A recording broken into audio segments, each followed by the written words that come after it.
Level up your listening with Bose Quiet Comfort Ultra earbuds and headphones with immersive sound and world-class noise cancellation for a not-so-silent night. Visit Bose.com/Spotify to shop sound that's more than a present. Maruchan superfans are everywhere. From the busy moms who want to deliver maximum flavor in a flash to dorm room diners who want to put some slurp in their step. There are a ton of copycats you could use, but if you want to bless your bowl, there's only one true Maruchan. Whether you choose instant lunch, ramen bowls, yakisoba, or restaurant quality gold, Maruchan is the only ramen worth obsessing over. Smiles for all. Maruchan. See what all the ramen hype is about at maruchan.com.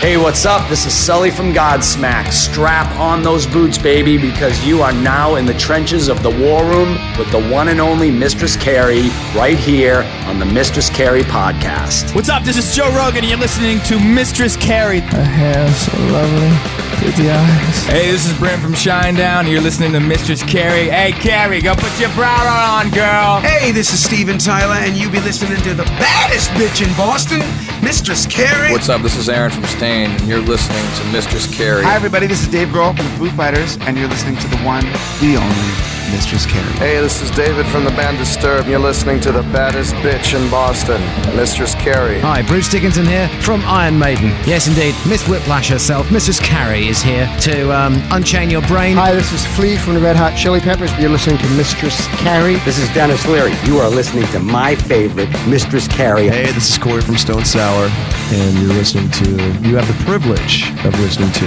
Mistress Carrie. Oh, God. Oh, yeah. Hey, it's Mistress Carrie, reporting for duty from MCHQ for episode 180 of the Mistress Carrie podcast. And before we get to this week's guest, Gavin Rossdale from Bush, now that everybody is talking about the holidays, give the gift of Mistress Carrie this holiday season.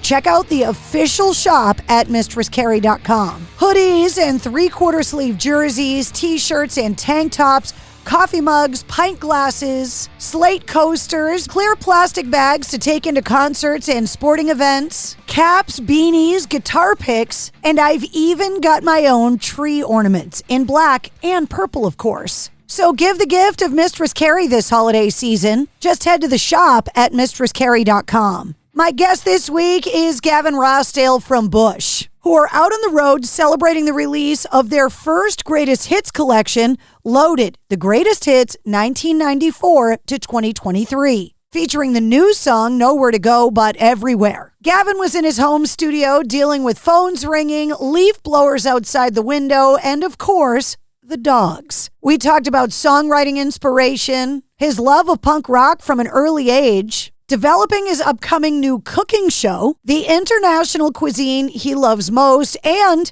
what he eats when he comes to New England.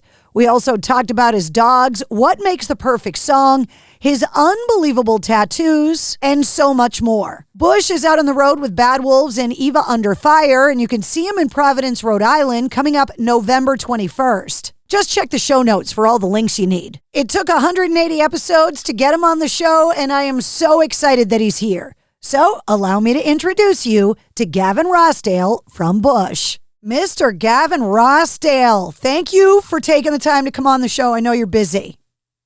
Thanks for having me. Are you in your home studio right now? Because I'm always curious what the artists' home studios look like. Yeah, I'm in my home studio. This is where I work, and it's just a tricked out room really in my house, and tricked it out. I've got these sound barriers everywhere, and it's my studio. Oh, nice! You got a piano in there, a bunch of guitars. Beautiful. Recording setup. Pictures of the kids. Just the one on the laptop here, yeah. You know what you don't have is a framed picture of you and I together, unlike in my studio, where if I move my head, you're right there. I got to step it up. We need to step up our photo ops. So this photo became quite a meme because the photographer got a picture of you looking at me with a little glimmer in your eye. And so it became a meme where love something as much as Gavin loves Carrie in this picture. Absolutely. A lot of love. Yeah, exactly. So you've made the wall in MCHQ. That's what I call my studio. Do you have a name for yours? Kingston Sound. Nice. Love it. Oh, sorry. That's a new one. Sorry. No, it's fine. Is that Chewy barking in the background? That is Chewy letting rip in the background, complaining about someone's arrival. So last time I saw you, you were in Boston and you were at the new MGM Music Hall at Fenway. And you were telling me that Chewy was getting ready to have surgery. I know he had it. Is he doing good? He never had he went through some terrible times, but he never had the heart procedure he's meant to have. So that's now he still gets put off until February because his heart didn't get big enough for the clamp. Yeah, poor guy. He's got heart trouble. Too much heart. Well, not enough heart, actually. His heart's too small. He's the most adorable Pomeranian for anybody that hasn't seen pictures of him on your Instagram. And I love the fact that when you go out on the road, he gets an all-access backstage pass on his collar. Absolutely. Well, I often forget mine, so, I often need to lean on this guy to help me get in. Yeah, because nobody is going to let you go where you need to go because you're completely unrecognizable, Mr. Rossdale. Only to you. So I want to talk to you about this greatest hits release because it seems like when you get to the point in your career where it warrants a greatest hits, that I would think that would be somewhat of a sentimental process to kind of go through the journey of your entire career to put something like that together. Am I right in thinking that? Yeah, to an extent. It has been, and more, I was always really mindful, trying to keep going and write new songs and not look in the rearview mirror. And so there's always something about greatest hits that they're really useful. But when I was a kid, when some greatest hits would come out, I'd be so confused. What about the whole, is this the end? Are they leaving? Are they going? And I had this sort of basic understanding of greatest hits as like a see you later kind of record. So I never wanted to make that. And I'm in the middle of writing new songs, for the new record for next year. So it was interesting to try and write a song that spread across or stretched across all the years of the band. And that's what I had to do with Nowhere to Go Everywhere. And that was a kind of incredible experience, really, because there's a lot of songs, a lot of time, and all these songs to me are just sort of chapters in time. I mean, I play them all the time, so they're really modern and they live with me the whole time. Do you know what I mean? It's like I play them when I play shows and you've seen 100 of them. But so it's like I'm never that far from any of these songs. There's a few songs, like 4 or 5 songs, I'm like, whoa, those songs, but generally I kind of, use those songs. So it's been a weird process, but I like it. I'm fortunate enough to be surrounded by creative musicians as part of my job, but I don't share your ability to be able to play instruments, sing, write songs. You've heard my voice. It does not sing. And the creative process of songwriting to me seems like such a vulnerable experience where you're pouring every emotion, the good, the bad, the indifferent, the heartbreak, all of it into this music. And it seems kind of weird that then we consume it as a product that then you have to relive every night.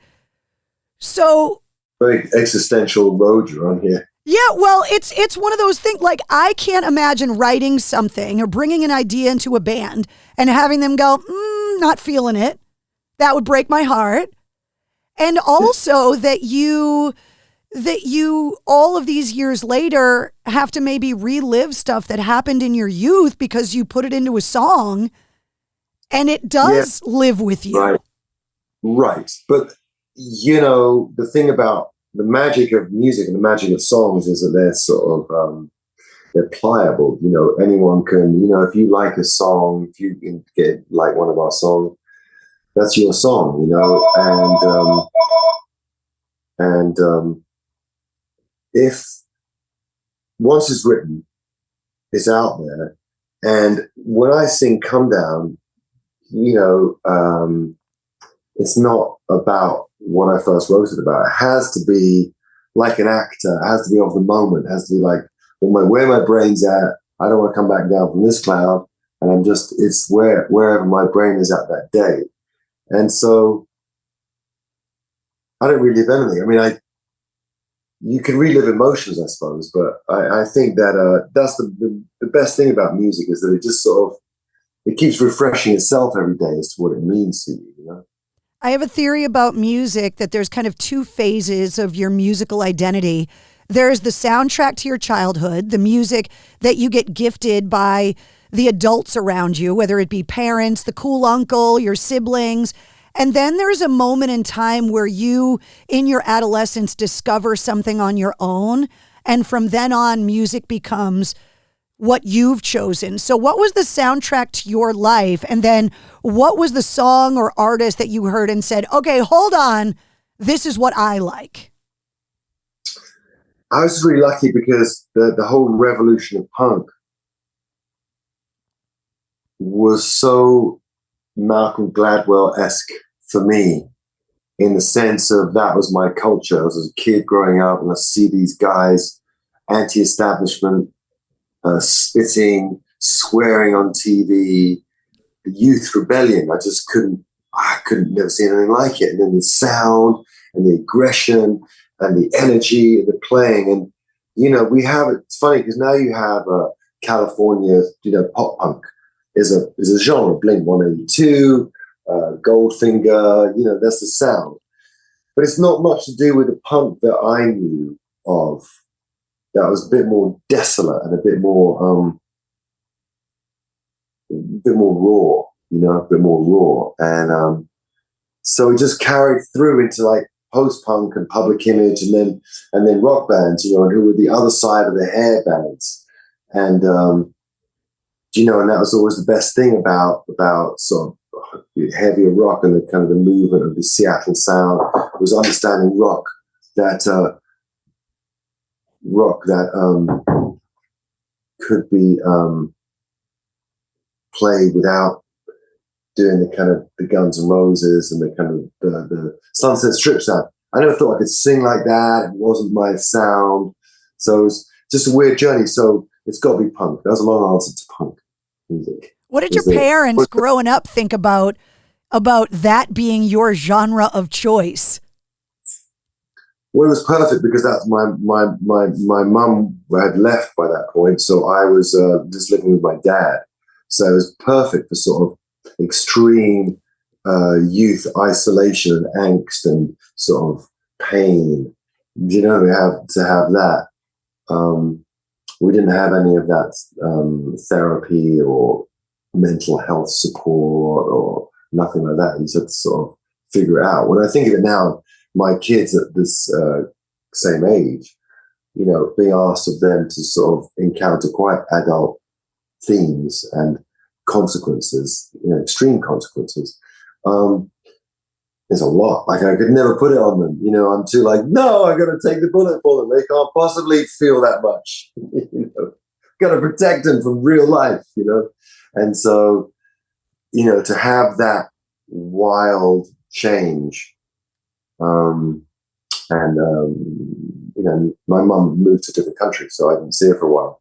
So that's like super intense, and then so that music, so it's all part of me, that angst, that punk thing. That's why, for instance, it's often I say to myself, I don't say to myself, but I wonder that, because I have to analyze myself so much during interviews. It's so weird, but you have to, why didn't I do Britpop? Why did I not check out the Kinks? Why was I thinking that these American bands with their extreme performance, Black Flag or Fugazi or, Jane's Addiction, where I saw those performers, all those people, those guys, I was just like, we ain't doing nothing like that here. That's really good. And that really spoke to me of the rage of being a teenager, kind of disillusioned and dropped off. And then the punk revolution of going against authority, you know, all those things. That's what made me who I am, gave me everything that I am. So, I mean, sometimes it's hard because there's that sort of cliche about people who, you know, because I want my kids to be successful, but I think oftentimes, especially in music, you know, you have to go through so much pain to get to a point of anything interesting to say to anyone else, to share. Otherwise, people are like, well, what have we got to, you know, yeah, whatever. You know, there's nothing there. But when there's been devastation, which happens to a lot of people, if someone who gets in that devastated position can then write about it, people can identify, people can hear it. They don't even need to intellectualize it or to be specific. It's just in there. It's intrinsically in there. And they hear that. And I know that because I meet people all the time that are affected by it. Right? So it's a funny one now that we're like, everyone wants to be so good at parenting that you forfeit, keep them from the very things that could teach them the biggest lessons, you know? It's pretty profound that unfortunately most good art comes from a place of pain.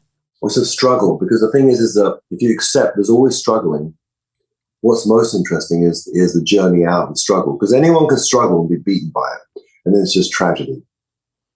It's struggle and adversity and somehow finding a way against odds that were definitely stacked against you. And then that's amazing to get through that.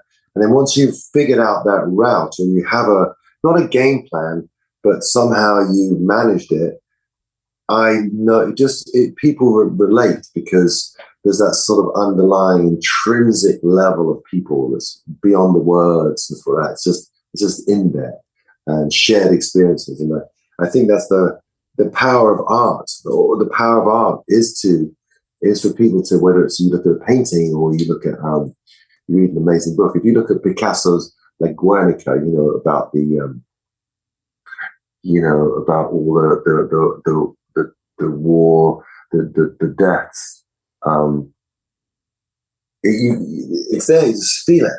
You know, you read the great books. They just take you. You're just, you know, you hear the great songs. There's someone singing in your ear, or a writer, an author who's writing, who's reading, and you're lost in that. You know, it's so powerful. You've always been someone that has been creative in more than one genre. So you've had your acting career, obviously your successful musical career, but now you've delved into a new kind of art that I am fascinated with, because it's something that you and I have in common, is your cooking career.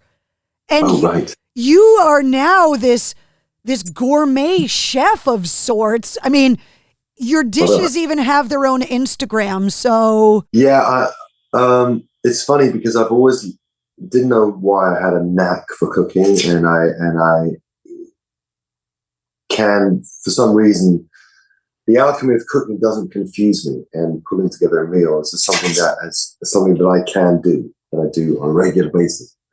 So I was just always looking a way to not. I mean, was there anything in there? People always say they eat my food and go, oh my God, you gotta have a cooking show. It's like, I'm not good enough for that. It's like there's professional chefs who can cook. It's not that. I'm just a home cook who can make elevated food, and people are surprised that it's elevated and it looks really pretty. Two things that aren't difficult to do, by the way. I must preface that, right? But I was thinking of like something, how would I do, if I was to do some kind of show, what would I do? And that's when I came up with this interview show. And so I'm trying to do this interview show that I'm really close to making. But my God, it's so hard breaking into different professions and different things. Oh my God. But I think I'm pretty close. And that will be just an interview show where I just cook and interview people. And I've shot a couple already and hope to shoot in January. How is it for you being on my end of an interview? You've been on your end of interviews for decades now. How is it being on the other side of it? Well, you know what was funny is, I mean, I really enjoy it because what I do, I've only shot 2 of them so far. It's just asking people questions. This wouldn't be much different if we went for dinner. I mean, I might, maybe it's not interviewing you at dinner, but I'd ask you questions that would get you to talk, and I'd understand your perspective on things. So I just saw it as, I have had so many great dinners that at one point, I don't remember what it was, but I was having a dinner and I was just like, I was just laughing about it, maybe with my friend, my best friend Alex was talking about it. And I was like, we should shoot this shit. It's got to be worth something. We're cracking up. So if we've been cracking up for 5 hours. So if you shoot this and just edited 20 minutes out, you got to get the cracking jokes, the cracking insight. So why couldn't I do a show like that? And I said that, because I can't possibly do a show where I show how to do things, because I leave myself open to all kinds of instruction that I fully deserve. And like, I think the kind of cute side of it is saying, full confession, I'm not a professional cook. I've never been trained. I'm self-taught. I picked up bits and bobs and I love it. And I'm just passionate about cooking. But it's just temperature and time. So I'm going to do my best. You've spent so much time on the road, traveling the world. I love asking artists to be kind of a travel guide for those of us that don't get to travel as frequently. Where have you been around the world that you've had the best meals? Oh man, always in Japan. I mean, Japan is my favorite place to go the whole time. I love Italy. Unfortunately, I haven't been as much to Italy, Spain, and France as I'd like. But those are the three cornerstones of I love. But in Germany, they have a great tradition of the schnitzels and all the sausages, the bratwurst and the currywurst and the wonderful beer, and they have a great culture there. So wherever you go, I think as long as when you get to the history of these places, Austria again with the schnitzel, obviously there's just wherever you find history, culture, there's great food. There just is, and I don't mean that I don't really like tasting menus or super fancy 3 Michelin star stuff. By the 8th dish, I'm confused. What did I have? What was that? Remember that green foamy bit? Yeah, what was that bit? It's just I get a bit lost. To me, a beautifully well-made dish with a great produce and simply done, but bold and great technique. It's just, you can't beat it. I chronically overorder and undereat. That's my favorite. That's my party trick. Just order everything and just like take a chef's amount, so that I kind of keep it real when I'm on stage and don't have to sit down too often. You've spent enough time in the Northeast, around Boston specifically. Somebody has to have taken you out for clam chowder and lobster rolls at some point. Oh yeah, I love lobster rolls. In fact, one of my favorite places to get lobster rolls that I know of is at the back of one of the venues we seem to have played a few times, the little outdoor amphitheater. There's a great little lobster bar behind there. I'm all about traditional. I don't mess with my lobster roll. How you get it is how it's meant to be. I'll take a Boston lobster roll. I'm all good to go. On a hot dog bun. It's got to be on a hot dog bun. Yep. Yeah. I agree. People think they put it on a brioche loaf. Is that okay? No. Dance with the date that brung you. You got to eat it the way the locals eat it. Yeah, for sure. You said you were in the songwriting process for a new album for next year. I always ask songwriters because, like I said before, I'm so envious of the ability to craft songs that I always ask this question. It's not a favorite song question. It's a craft question. Is there a song by any artist or genre that you covet and wish you wrote that you think is a perfect example of songwriting? And then you got to tell me why. Is there anything that comes to mind? Oh yeah, there's loads of songs. Deftones, Digital Bath. Kingston, my son was playing Everlong last night. That's a fantastic song. Anyone would love to have written.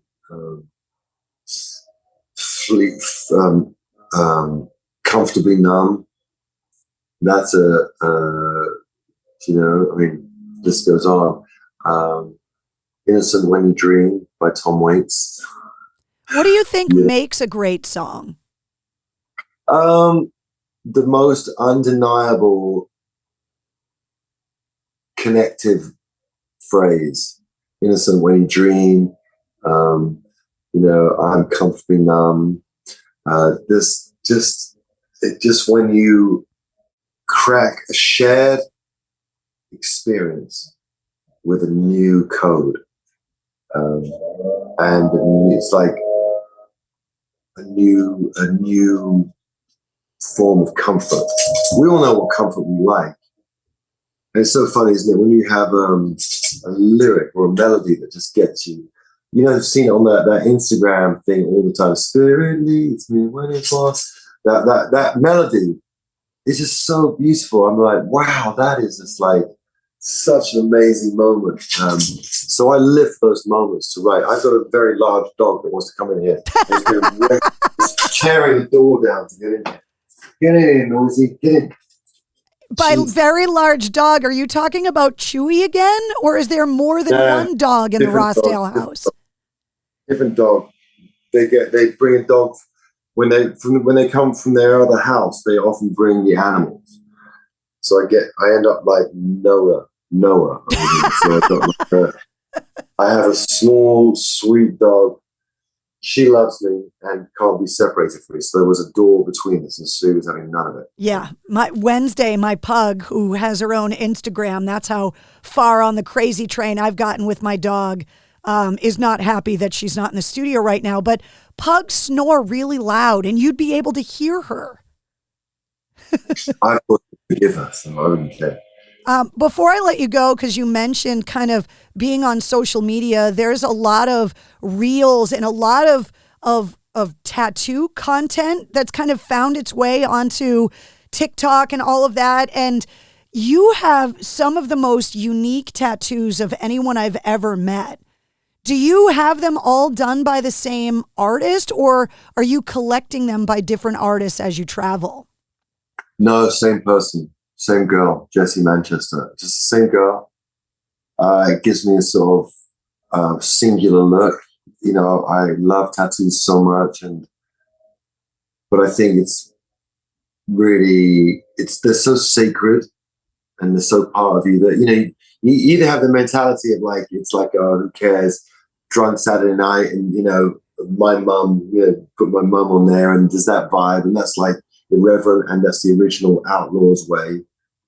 And then there's the kind of that thing of where it's like another form of self-expression. And so because I'm so particular about music and about my, whatever I make, my clothing line, it just fits that I'm just stupidly, that's my chosen connection to it. The reason why it says one person. So when they work on you, and they work for like 8 hours at a time, there's such a connection. The idea of having a stranger doing it or something like that just fills me. It's like a different energy going into you, getting that energy going into you. Now, some people don't care about that stuff. They do it the way they want. That's high in school. I am just super bougie, uptight, like about that kind of stuff. I can't help it. I just want to be like, you know, I don't know. I just want to like make sure I really like it. Well, the Greatest Hits collection, Nowhere to Go But Everywhere, comes out November 10th, and we're going to see you back in New England in Providence with Bad Wolves and Eva Under Fire on November 21st, and the tickets are on sale now. So we will see you there. Great. It was so nice to see you. We'll see you next month. Forward to it. Thank you. Bye. There he is, the one and only Gavin Rossdale from Bush. The new Greatest Hits collection, loaded 1994 to 2023, is available now, featuring the new song Nowhere to Go But Everywhere.